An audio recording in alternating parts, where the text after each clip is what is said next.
जब तुम्हारा बलात्कार हो रहा था तो तुम्हारी साड़ी कहाँ थी? जांघों के ऊपर या जांघों के नीचे? ब्लाउज कहाँ था? बदन पे था या उतार लिया गया था? रेप करने वाले के हाथ तुम्हारी जांघों पर थे या तुम्हारे स्तन पर? चुप कर वकीला, चुप कर। अगर मेरी बेटी से ऐसे गंदे गंदे सवाल पूछे जाएंगे तो नहीं चाहिए मुझे इंसाफ। लेकिन मुझे चाहिए इंसाफ। क्या पूछेगा वो वकील? यही ना कि उस लड़के का हाथ कहाँ था, जांघों पर या छाती पर? छाती क्या होती है वो मैं उसे बताऊंगी। यह है छाती, जिसका दूध पीकर हर मर्द की छाती चौड़ी होती है। इसे कहते हैं स्तन। अगर अपनी माँ का दूध पीते वक्त ठीक से न देख सका हो तो मैं उसे दिखाती हूँ। मैं औरत हूँ और मुझे फक्र है कि मैं वो काम कर सकती हूँ जो दुनिया का कोई भी मर्द नहीं कर सकता। अपने जिस्म में एक नए इंसान को जन्म दे सकती हूँ। अपनी छाती का दूध पिलाकर उसे बड़ा कर सकती हूँ, जो आगे चलकर राम या रहीम बनेगा। शाबाश माला, शाबाश। अगर हिंदुस्तान की हर औरत तुम्हारी तरह बेखौफ हो जाए तो इस समाज में औरत को वही दर्जा मिलेगा जो उसे मिलना चाहिए। शाबाश।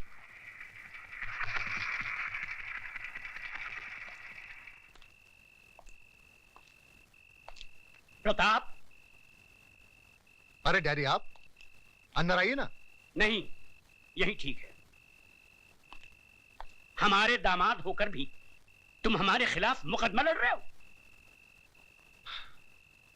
मैं आपके खिलाफ नहीं, जुर्म के खिलाफ लड़ रहा हूं। तुम जानते हो हमारा वकील कौन है? जानता हूं, मिस्टर ज्ञान प्रकाश, जो आज तक कोई भी मुकदमा नहीं हारा,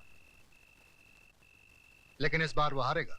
क्या सुधा को मालूम है कि तुम हमारे खिलाफ? डैडी, मुझे सिर्फ मालूम ही नहीं है, बल्कि मैंने खुद इनसे कहा था कि माला का मुकदमा ये लड़े।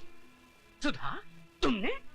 डैडी, राज के जुर्म को छुपाइए मत, वरना एक दिन। मैं तुम्हारा भाषण सुनने नहीं आया हूं यहाँ। तो फिर आप जा सकते हैं।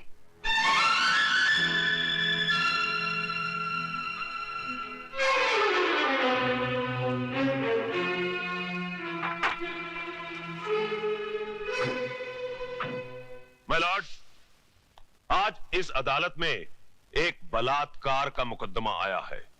बलात्कार यानी कि एक लड़की के साथ जबरदस्ती करके उसकी इज्जत को लूटना। मेरी राय में ऐसे अपराधी को गोली मार देनी चाहिए।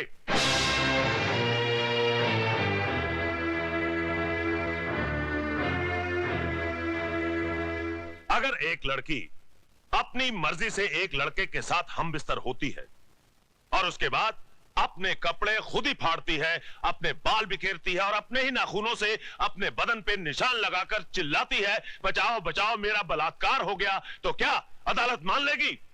आई ऑब्जेक्ट योर ऑनर। मेरे फाजिल दोस्त मिस्टर ज्ञान प्रकाश एफआईआर में दर्ज रिपोर्ट को झूठा कह रहे हैं। झूठी रिपोर्ट को झूठा कहना गलत नहीं है वकील साहब। रिपोर्ट लिखी किस पुलिस ऑफिसर ने थी माय लॉर्ड? उस पुलिस ऑफिसर ने जो सरदार करतार सिंह के कर्ज तले दबा है और बचपन में एक चोर था। इंस्पेक्टर खान, क्या ये सच है? माय लॉर्ड, दरअसल आप सिर्फ हाँ या ना में जवाब दीजिए। ये सच है। That's all your honour. जिस इमारत की नींव ही खोखली हो, उस इमारत का अंजाम क्या होगा? आगाज हुआ ही नहीं और आप अंजाम तक पहुंच गए वकील साहब। इस हादसे के चश्मदीद गवाह हैं योर ऑनर 40 मासूम छोटे छोटे बच्चे, जिन्हें ना ही आपकी बुलंद आवाज का खौफ है और ना ही किसी अंजाम की परवाह। आप फिक्र मत कीजिए वकील साहब, धीरे धीरे सबको बुलाऊंगा इस कटहरे में। माय लॉर्ड, सबसे पहले मैं मिस माला से कुछ सवाल पूछना चाहता हूं।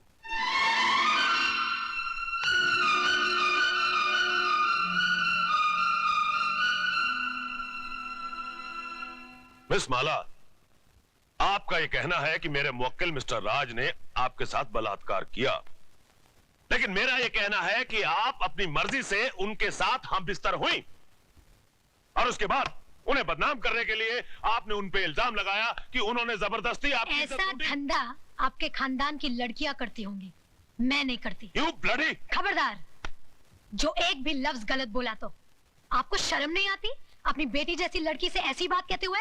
मिस माला, ये मंदिर नहीं जहां प्रवचन किया जाए, ये अदालत है जिसमें एक मासूम की जिंदगी का फैसला होने वाला है।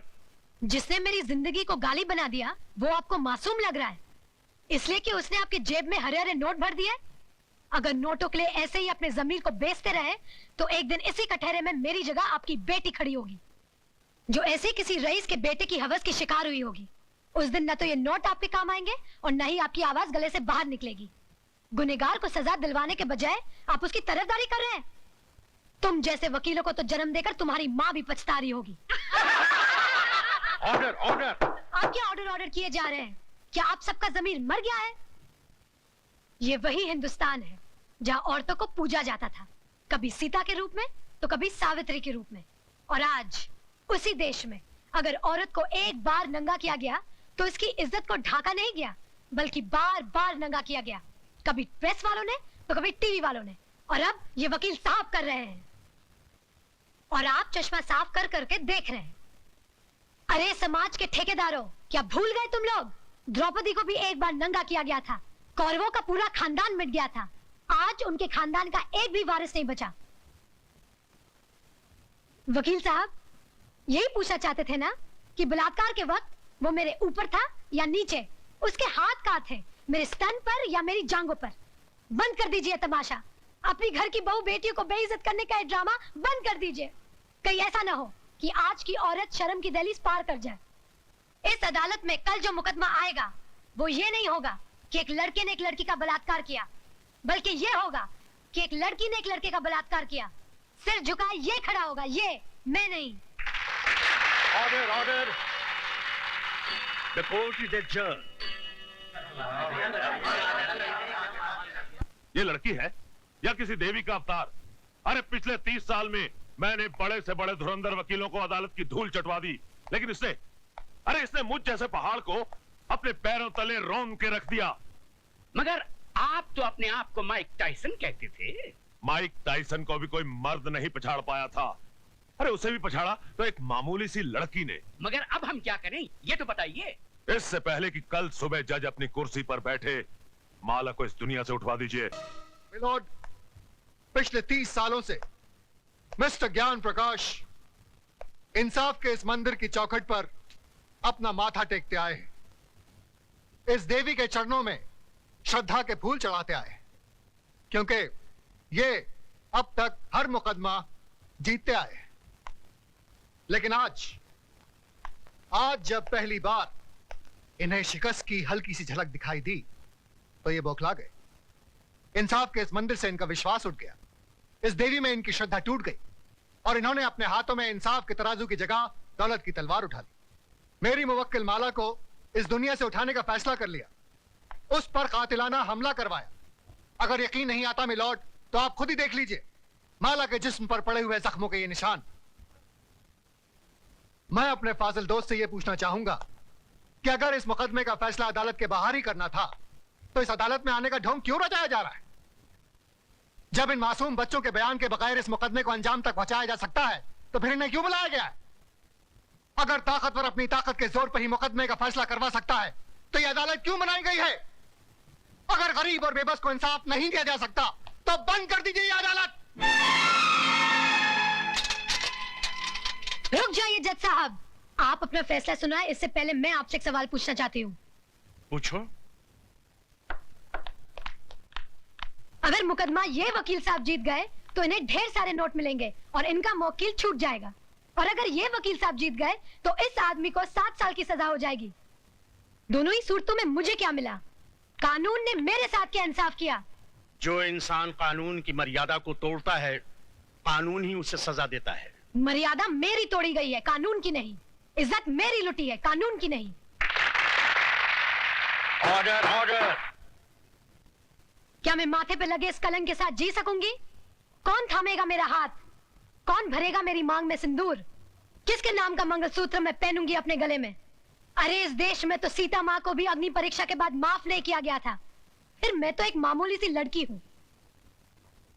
हर लड़की बचपन से एक ख्वाब देखती है, एक दिन उसकी बारात आएगी, उसका राजा घोड़े पे सवार होकर उसे ब्याह कर डोली में ले जाएगा। पर मेरा ये ख्वाब ख्वाब ही रह गया। क्या मेरी बारात कभी नहीं आएगी? क्या मेरा राजा अब कभी नहीं आएगा? जज साहब, क्या मैं बिन ब्याही रह जाऊंगी?